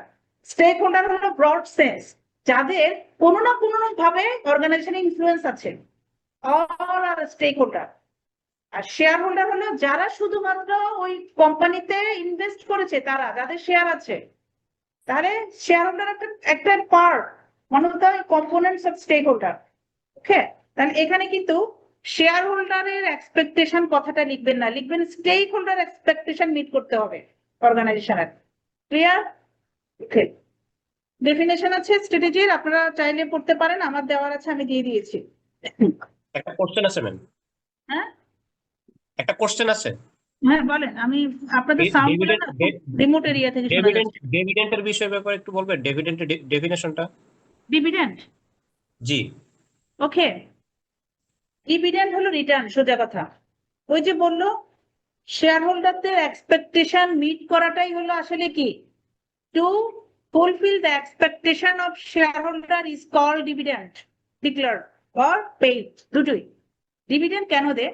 একদম সিম্পল, আমি জানি না, এখানে অনেকে হয়তো জানে ডিভিডেন্ডের, তাও একজন যেহেতু কোশ্চেন রেজ করছে সেটাই বলি। কোম্পানি যাদের শেয়ার আছে, কোম্পানি কি করে? প্রফিট করে, তাই না? প্রফিটের একটা অংশ, প্রফিট ধরেন 100 টাকা করেছে, তখন কোম্পানি, বিশেষ করে লিস্টেড কোম্পানিগুলো ডিক্লেয়ার করতে হয়, অনেক কথা আছে, বিশেষ করে আমরা পাবলিকলি লিস্টেড যারা, তাদের শেয়ারই তো আমরা সাধারণত ট্রেড করে থাকি, তারা শেয়ার হোল্ডারদেরকে ডিভিডেন্ড দিয়ে থাকে। এই ডিভিডেন্ডটা ডিটারমাইন করে কোম্পানির প্রফিট উপরে। কোম্পানির প্রফিট যদি বেশি না হয়, সে তো খুব বেশি 5% 10% দেয়। আবার যাদের প্রফিট খুব বেশি, তারা তখন চিন্তা করে যে না, আমরা একটু বেশি দিব, 20% দিচ্ছে, 30% দিচ্ছে। আর যেগুলা ধরেন কোনো রেগুলেটরির আন্ডারে, লাইক ধরেন ব্যাংকগুলা, তখন বাংলাদেশ ব্যাংকের অনেক ধরনের টার্মস এন্ড কন্ডিশন দিয়ে দিয়েছে, আপনার ক্রার এত বেশি হইলে আপনি এত বেশি দিতে পারবেন না, হাইয়েস্ট 30% দিতে হবে, অনেক দিয়ে দিয়েছে। এসব ফুলফিল করে যার যতটুকু এলিজিবিলিটি আছে, সে ততটুকুই যাদের কোম্পানিতে ইনভেস্ট করেছে ওই ইনভেস্টরদেরকে ডিভিডেন্ড দিয়ে থাকে। ওকে, এটা ডিরেক্টররা বোর্ডের ভিতরে প্রথমে অ্যাপ্রুভ করে, শেয়ার হোল্ডাররা সেটা জেনারেল মিটিং এর মাধ্যমে, অ্যানুয়াল জেনারেল মিটিং এ সেটা পাস করার পরে আমরা যার যার বিও অ্যাকাউন্ট আছে তাদেরকে ডিভিডেন্ড আকারে আমরা দিয়ে থাকি। এবার বলেন, আর কিছু জানতে চান? না, থ্যাংক ইউ ম্যাম। ওকে, এই হলো ডিভিডেন্ড। আপনাদের ডিভিডেন্ড নিয়ে অনেক অঙ্ক করতে হবে, অনেক কিছু করতে হবে। জাস্ট আমি শর্টে আপনাদেরকে একটা থিওরিটিক্যাল মেসেজ দিলাম। তাহলে আপনাদের যদি একটা কোয়েশ্চেন আসে, যেটা পরীক্ষায় লাস্ট ইয়ার আসছে, what is strategy or define strategy and give what is the features of strategy, তাহলে আমরা স্ট্র্যাটেজির ফিচার্স বলতে পারবো এটা লং টার্ম গোল ওরিয়েন্টেড। এখানে আমি কিছু কনফিগারেশন ইউজ করে থাকি ফর অ্যাটেইন দ্য অ্যাডভান্টেজ, এবং এটা চেঞ্জিং এনভায়রনমেন্টের ভিতরে হয়ে থাকে কারণ আমার এনভায়রনমেন্টটা চেঞ্জ না, কেন করে থাকি? To attain the organizational goal, এবং কি করতেছি? To meet the expectation of the stakeholder. Okay, আর কি করি? আরেকটা ছিল, দুইটা, market need. Okay, to meet the market need and fulfill the expectation of the stakeholder শেষ আর কিছু লিখে লাগবে না মানে যেটা আপনি ডেফিনেশনে পড়েছেন ওখান থেকে কি ওয়ার্ড গুলো নিয়ে ফিচার্স লিখবেন পারবো না 4 মার্ক এখানেই হয়ে গেল স্ট্র্যাটেজি নিয়ে যদি কোশ্চেন আসে যেটাই আসুক প্ল্যানিং এর স্ট্র্যাটেজি আসবে ম্যানেজমেন্ট স্ট্র্যাটেজিক ম্যানেজমেন্টের ডেফিনেশন আসবে এই স্ট্র্যাটেজির ডেফিনেশনটা ওই 2 জায়গায় কাজে লাগাবেন তাহলে আমরা পারবো না এটা স্ট্র্যাটেজি নিয়ে যদি কোনো ডেফিনেশন আসে ফিচার্স আসে এই জাস্ট এই কোশ্চেনটা আচ্ছা আপনাদের বইতে ছিল কিছু বিজনেস লেভেল স্ট্র্যাটেজি আর কর্পোরেট লেভেল স্ট্র্যাটেজি ওকে তো এটা পড়তে গিয়ে আমার একটু বইয়ের হেল্প নিতে হচ্ছে যে গ্রিফিনের বইটা আপনাদেরকে দিয়ে দিয়েছি ওটা চ্যাপ্টার 2 তে চ্যাপ্টার 2 বা এরকম কোন একটা কিছুতে আমি হয়তো পারলে একটু বইটা আপনাদেরকে শো করবো ওখান থেকে পড়বেন জাস্ট স্লাইডে আমি সামারি আকারে নিয়ে আসছি আর ওখানে ডিটেলস পড়বেন অবশ্যই পড়বেন এটা স্ট্র্যাটেজির কম্পোনেন্টস দুইটা কম্পোনেন্টস এর যদি আমরা বলি কম্পোনেন্টস না এখানে আসলে ডিস্ট্রিক্টিভ কম্পিটেন্স এটা হলো কি ওয়ার্ডটা খুব কঠিন মনে হচ্ছে এটা তেমন কিছু না কম্পিটিটর অর্গানাইজেশনে ধরেন আমাদের অর্গানাইজেশনে কি আছে এই আবুল খায়ের গ্রুপ আছে পার্টেক্স আছে অনেকগুলো মাল্টিন্যাশনাল কোম্পানি আছে না সবাই তো চায় সে সবার থেকে আগাই থাকতে তাহলে ডিস্টিংটিভ কম্পিটেন্স হলো এমন একটি তার কোয়ালিটি বা তার স্ট্র্যাটেজি যার মাধ্যমে সে অন্যদের থেকে নিজেকে সেপারেটলি তাকে আলাদা করতে পারে ওকে তার জন্য আলাদা ক্যারেক্টারিস্টিক আছে অন্যদের থেকে যাকে আমরা তাকে আলাদাভাবে আইডেন্টিফাই করতে পারি সে কম্পিটিটরদের থাকে অন্যদের থেকে দেখবেন অনেক বেটার পজিশনে থাকে তাহলে স্ট্র্যাটেজির ক্ষেত্রে তাকে এটা চিন্তা করতে হবে তার কি কি স্কোপ আছে ওটা তাকে চিন্তা করতে হবে এবং রিসোর্স ডেভেলপমেন্ট গুলা কিভাবে সে ডেভেলপমেন্ট গুলা কাজে লাগিয়ে বেটার সে গোল অ্যাটেইন করতে পারে ফুলফিল করতে পারে এই 3টা জিনিস আসলে স্ট্র্যাটেজির ভিতরে আমরা অ্যানালাইসিস করে থাকি তো এই সিম্পল কথা এটাই থাকেন আমরা যদি বাংলাদেশের পার্সপেক্টিভ চিন্তা করি বিভিন্ন ধরনের আমাদের অর্গানাইজেশন গুলো আছে আসলে কি কি স্ট্র্যাটেজি তারা ফলো করতেছে ধরেন আমরা বলি এই খুব ভালো কোম্পানি কিছু কিছু কোম্পানি ফর্ম করার 1-2 বছর হয়তো টিকে থাকে তারপরে ওরা আর ইয়ে করতে পারেন ড্রগসে চলে যাচ্ছে ড্রগস মিনস আপনাদেরকে যখন বিসিজি পড়াবো তখন বলবো ড্রগস মানে এমন একটা প্রোডাক্ট যেটা লস করে পরে এটা আমরা আসলে মার্কেট থেকে আউট করে দিই স্টক আউট মার্কেট আউট হয়ে যাচ্ছে তাহলে এই ধরনের কোম্পানিগুলো তাহলে তারা কেন সার্ভাইভ করতে পারে না তারা তাদের নিজস্ব যে স্ট্র্যাটেজি তারা ফলো করতে পারে নাই একটা প্রোডাক্টের লাইফ সাইকেল থাকে প্রত্যেকটা সাইকেলে তাকে ডিটারমাইন করতে হয় আমার নেক্সট স্ট্র্যাটেজি কি হবে বা আমি কোন ধরনের প্রোডাক্ট এই প্রোডাক্টটা আর বেশি দিন যাবে না আমাকে সাইড বাই সাইড অন্য প্রোডাক্ট লঞ্চ করতে হবে তো এইগুলো আমরা যখন স্ট্র্যাটেজির চ্যাপ্টার গুলো পড়বো বিজনেস লেভেল এবং কর্পোরেট লেভেলের স্ট্র্যাটেজি এটা নিয়ে আপনাদেরকে আমি বলে যাব কিন্তু আপনাদেরকে একটু বইতে নিজেকে ইনভলভ করতে হবে জাস্ট বেসিকটা ক্লিয়ার করার জন্য কারণ এই জায়গাটা আপনাদের জন্য একটু নতুন আমরা অর্গানাইজেশন বা ম্যানেজমেন্ট সবই বুঝি বাট আপনাদের ফর্মুলেশন আর ইমপ্লিমেন্টেশন অফ স্ট্র্যাটেজি কোন ক্ষেত্রে বিজনেস লেভেলে কেমটা ফর্মুলেট করবো আর কর্পোরেট লেভেলে কি করব এটা একটু আপনাদের জন্য আমার কাছে মনে হচ্ছে এটা একটা আপনাদের নিউ ফ্লেভার এখানে আসছে ম্যানেজমেন্টে যেহেতু সিলেবাসে আছে আমাকে একটু পড়াতে হবে কারণ এখান থেকে 2-1টা হয়তো এমসিকিউ বা ছোট ছোট কোশ্চেন করবে তো স্ট্র্যাটেজি আমরা আসলে দুটো লেভেলেই করে থাকি বিজনেস লেভেল কর্পোরেট লেভেল আমি একদম সংক্ষেপে যদি বিজনেস লেভেলটা কি একটা বিজনেস বলতে আমি একটা অর্গানাইজেশন দিলাম ওকে আমার এই বিজনেস নিয়ে আমি চিন্তা করলাম বিজনেস টু বিজনেস ওকে আর কর্পোরেট লেভেল হলো গ্রুপ অফ কোম্পানি তার অনেকগুলো গ্রুপ হবে অনেক বিজনেস একটা বড় পরিসরে সে চিন্তা করে থাকে তো কর্পোরেট লেভেলের স্ট্র্যাটেজি গুলো সবসময় টপ লেভেল ম্যানেজমেন্ট নিয়ে থাকে কারণ তাকে মার্কেট অ্যানালাইসিস করতে হয় অনেক কিছু করা লাগে আর বিজনেস লেভেল স্ট্র্যাটেজি গুলো সাধারণত মিডল লেভেল ম্যানেজারও নিতে পারে আবার মাঝে মাঝে টপ লেভেল দুজনই ইনভলভ থাকতে পারে তাহলে আমরা কি পড়লাম স্ট্র্যাটেজি পড়লাম স্ট্র্যাটেজির 3টা ডিরেকশন পড়লাম যে কিভাবে সে কি করতে পারবে কম্পোনেন্টস আর স্ট্র্যাটেজি 2 ধরনের হতে থাকে দুটো লেভেল থেকে আমরা নিতে পারি একটা হলো বিজনেস লেভেল স্ট্র্যাটেজি আর একটা হলো কর্পোরেট লেভেল স্ট্র্যাটেজি ক্লিয়ার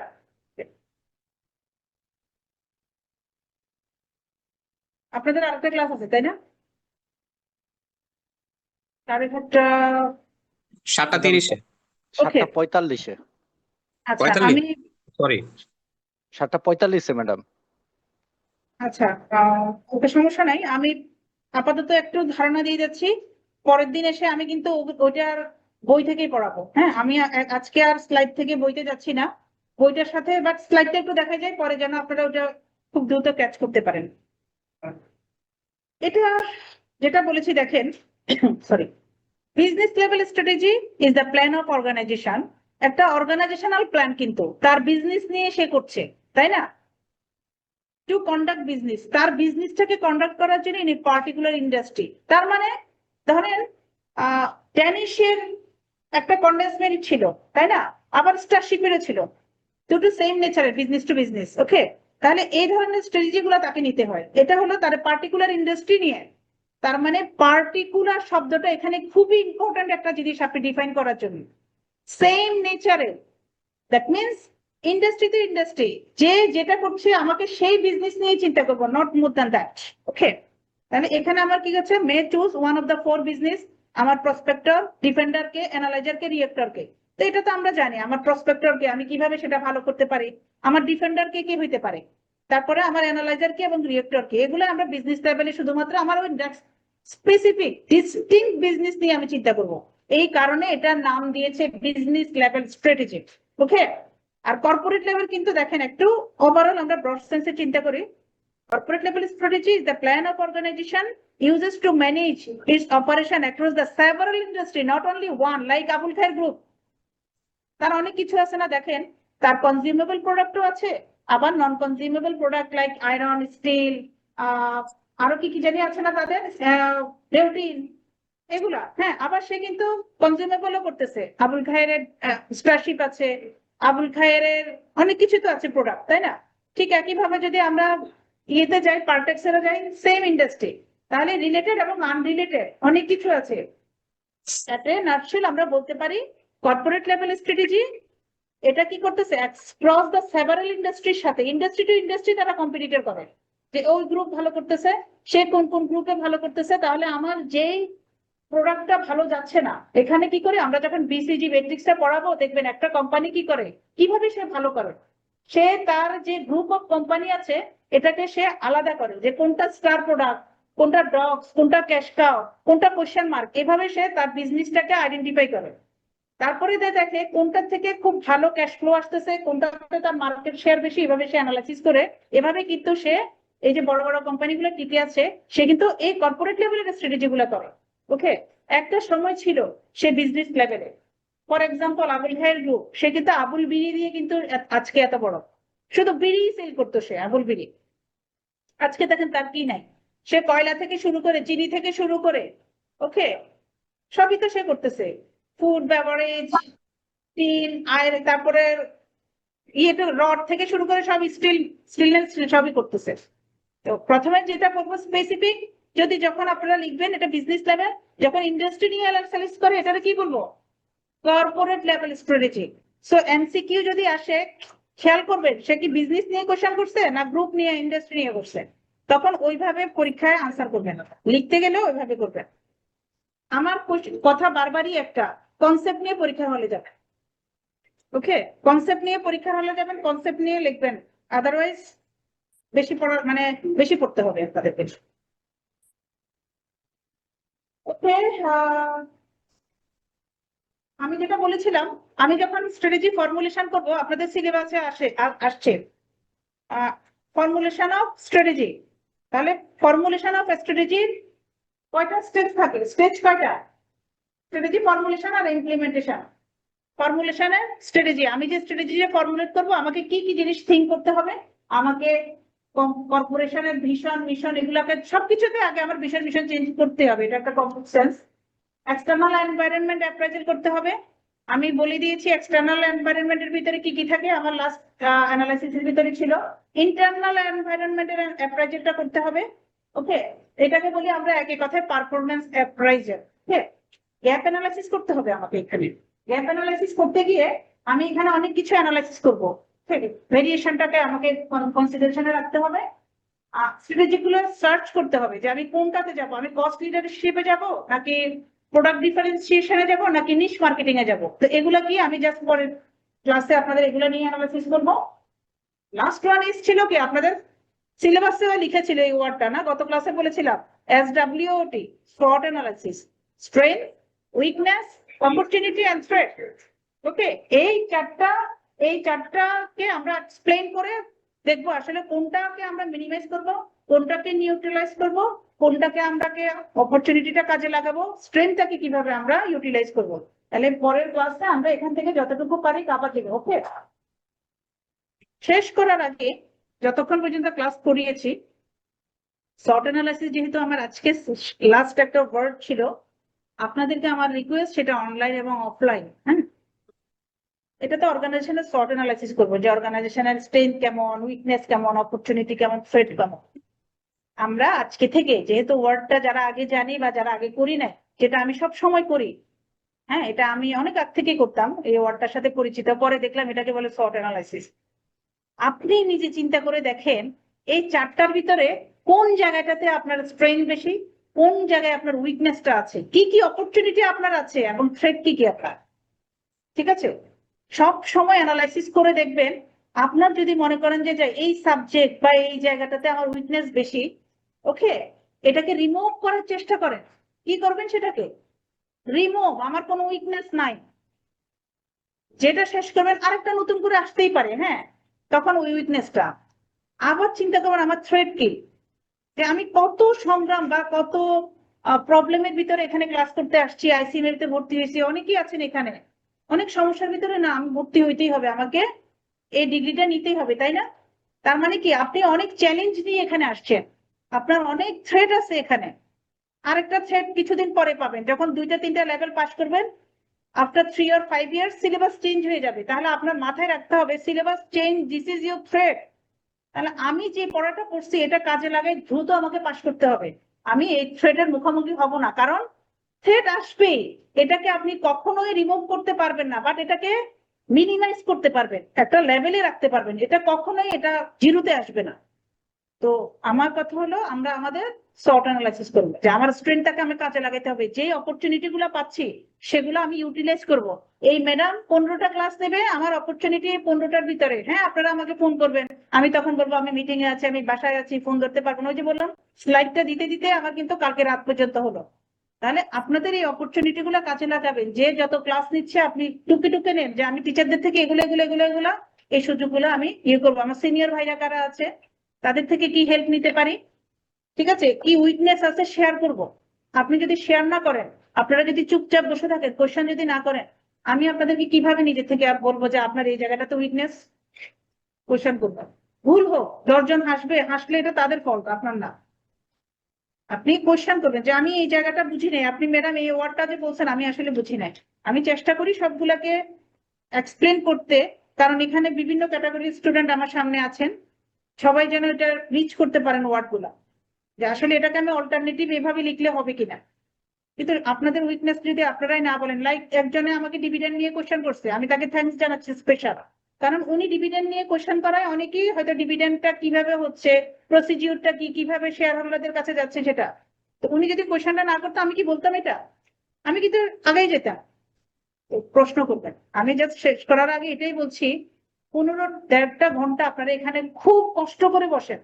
আমার ক্লাস নিতে কষ্ট হয় না, আমি অফিস করতেছি, ক্লাস নিচ্ছি, আমার কষ্টটা থেকে সবচেয়ে কষ্টটা করতেছেন আপনারা। 1.5 ঘন্টা এখানে বসে আছে, বের হওয়ার সময় অ্যাটলিস্ট চিন্তা করবেন আউটপুটটা কি নিয়ে যাচ্ছেন। ওই যে প্রোডাক্টিভিটি, চিন্তা করেন ইনপুট আউটপুটের ভিতরে আপনার আউটপুট ইনপুটটা ঠিক আছে কিনা।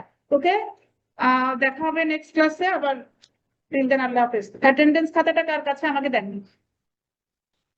যাদের অ্যাটেন্ডেন্স আসসালামু আলাইকুম আপনারা একটু কষ্ট করে দেন। ম্যাডাম, একটা কোশ্চেন আমি ছিল। চেষ্টা করি বুঝছেন একটু গল্প যদি বললে আমাদের সিলেবাস কমপ্লিট করতে পারবো। হ্যাঁ, তো ম্যাডাম, অনেক একটা কোশ্চেন ছিল আমার।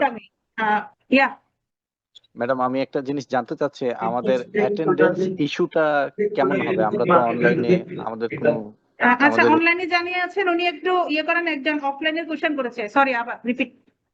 আমি বলতে যাচ্ছি আমাদের অ্যাটেন্ডেন্স ইস্যুটা কি স্টাইলের হবে? ডেফিনেটলি তো ওখানে মার্কেট আবার স্টেকগুলোর নাম কত বলা হচ্ছে?